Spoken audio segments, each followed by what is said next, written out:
Enzo Recto, kalaban ang katiwalian at kasinungalingan, kakampi sa katotohanan at kabutihan.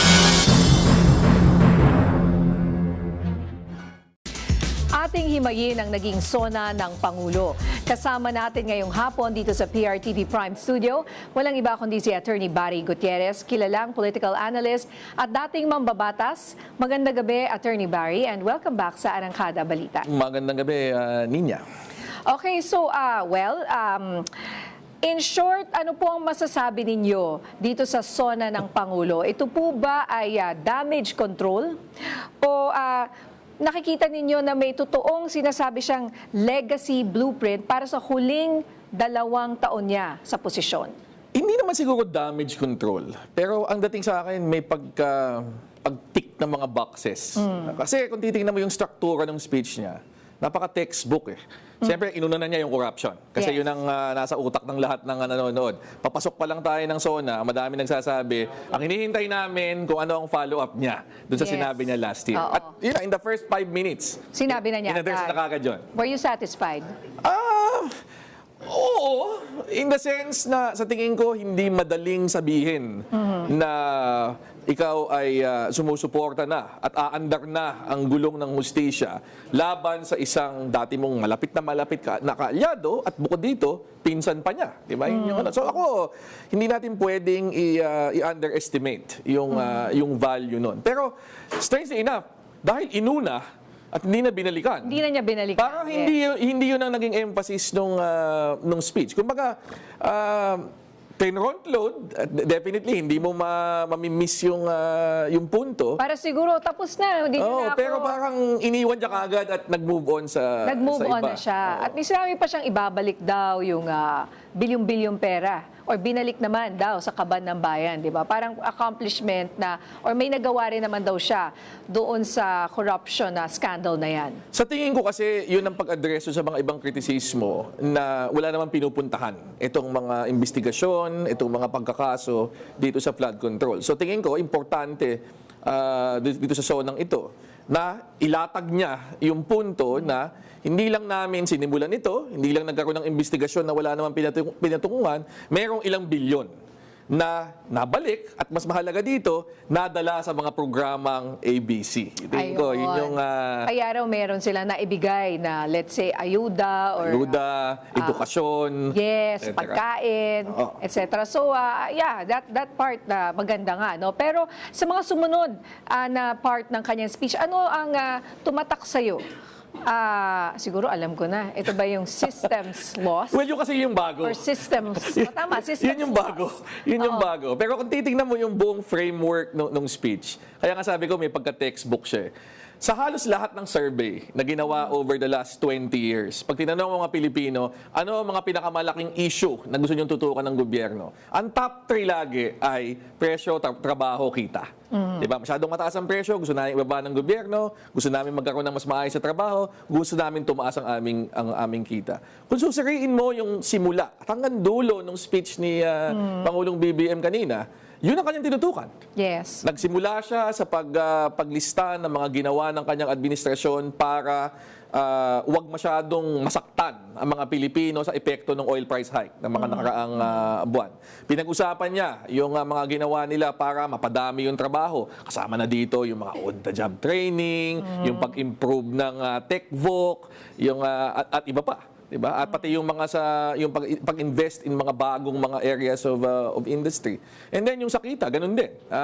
Madami siyang mga diniscuss ng mga iba't ibang mga inisyatiba na yun ang tinututukan. So ako, merong effort talaga sa zona na ito na palabasin na ang administrasyon ni Pangulong Bongbong Marcos sa nakaraang 4 na taon at siguro patuloy hanggang sa last 2 years ng kanyang administrasyon ay tututukan itong mga issue na pinakamalapit sa bituka ng mga Pilipino. At yun, ramdam na ramdam yun. Even yung sinasabi mong systems laws, sa tingin ko, ito yung pinakabago sa kanyang sinabi. Kasi diretsyong hamon ito sa mga power companies, di ba? Na mula ngayon, hindi na kayo makakasingil nitong systems loss na ito. Hindi na ninyo maipapasa sa mga consumer. At siyempre, madaming makakarinig nun na matutuwa. Directly nun ina-address yung issue ng kabuhayan, mataas na presyo, at yung pang-araw-araw na mga pinag-iisipan at pinoproblema ng mga kababayan natin. Kasi dun sa systems loss niya na in-echo niya yung nararamdaman ng taong bayan na bakit ganito ang bill ko, ganyan.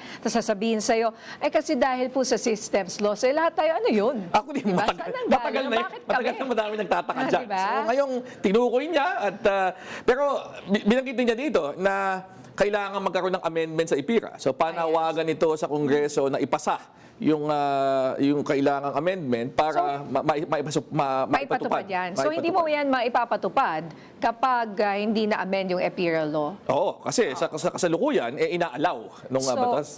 Gaano katagal yun? Baka tapos na yung termino. Yun ang yun ang hamon dito. Baka iba na yung mga congressman pagdating. But, pumalakpak sila eh. Oo, so sana ay aksyonan nila yan. So gusto rin niyang ulit buksan yung usapin sa nuclear energy. Okay. Ano pong masasabi niyo dyan? Ligtas at handa ba ang legal at regulatory na system ng bansa para po dito?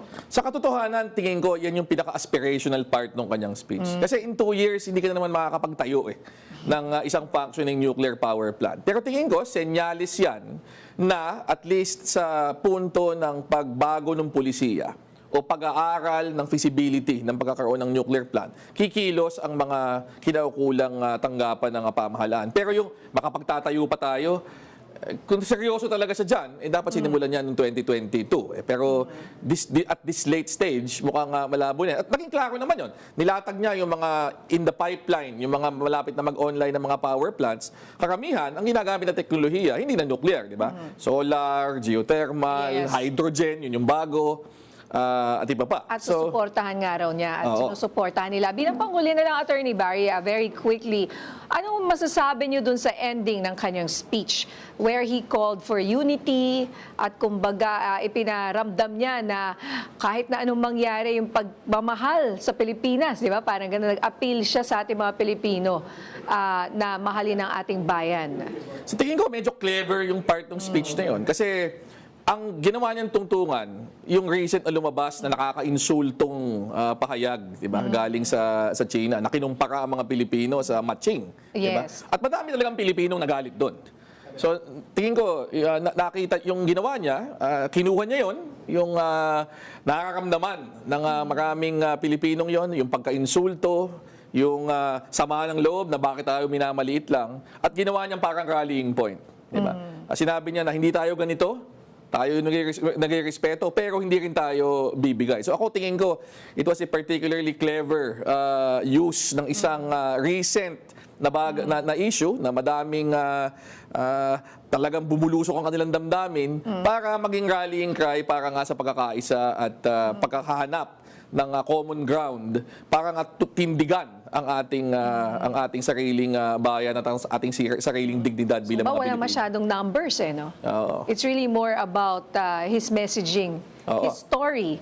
Hindi ako masyadong nakarinig ng numbers Merong konti, pero hindi masyado Mas madami dito actually, napansin ko, bukod dun sa ilang pag-cite ng mga achievements, madami siyang mga planong diniscuss. At so ito na nga yung sinasabi mo na pagsiset ng standard at direksyon para doon sa last 2 years ng kanyang termino. Alright. Maraming salamat, Attorney Barry Gutierrez. Magandang gabi po. Magandang gabi, Ma'am Ninya. Thank you, sir. Bunyog, bunyog, halikan na kasama ka. Bunyog, kapag buklod ay may pag-asa. Luzon, Visayas, Mindanao, isa ang pananaw. Sa bagong Pilipinas ang bunyog isisigaw. Bunyog, bunyog, bunyog.